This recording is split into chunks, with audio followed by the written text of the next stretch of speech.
Bonjour et bienvenue chez DigiSchool. Je suis Vanessa Brossard, votre professeure d'histoire-géographie et aujourd'hui nous allons travailler un chapitre de Terminale, les États-Unis et le monde, en se concentrant sur la fin de la guerre froide.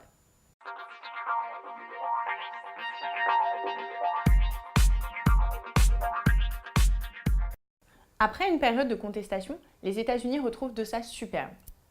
D'une part, avec l'arrivée de Reagan à la présidence. Reagan est le président américain pendant les années 1980.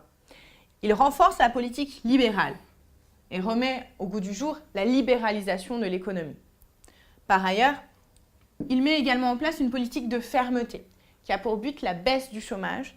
Les États-Unis deviennent alors un modèle. En plus, les États-Unis reprennent leur croisade contre l'empire du mal, qui est l'URSS. Nous sommes en pleine fin de la guerre froide, juste après la période de détente, et les États-Unis vont augmenter les dépenses en armement, d'une part, malgré les accords de désarmement, et vont mettre en place ce qu'on appelle l'initiative de défense stratégique. Ils essayent de le mettre en place, du moins, parce que c'est une initiative qui devrait permettre aux missiles d'être évacués, de ne pas toucher le sol américain. C'est ce qu'on appelle Star Wars. Cependant, cette initiative n'a jamais vraiment vu le jour. Le budget américain, en ce qui concerne l'aspect militaire, est énorme. Malgré un budget très conséquent, l'URSS ne peut plus suivre dans la course aux armements. C'est très rapidement que les régimes communistes s'effondrent en Europe dans les années 1980 à partir de la chute du mur de Berlin.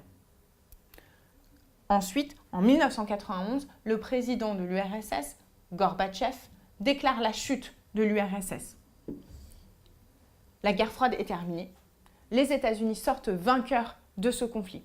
Il n'y a plus qu'une superpuissance, on l'appelle donc l'hyperpuissance américaine. Merci d'avoir regardé cette vidéo. N'hésitez pas à regarder les autres vidéos en lien avec le programme de Terminale et à bientôt chez DigiSchool.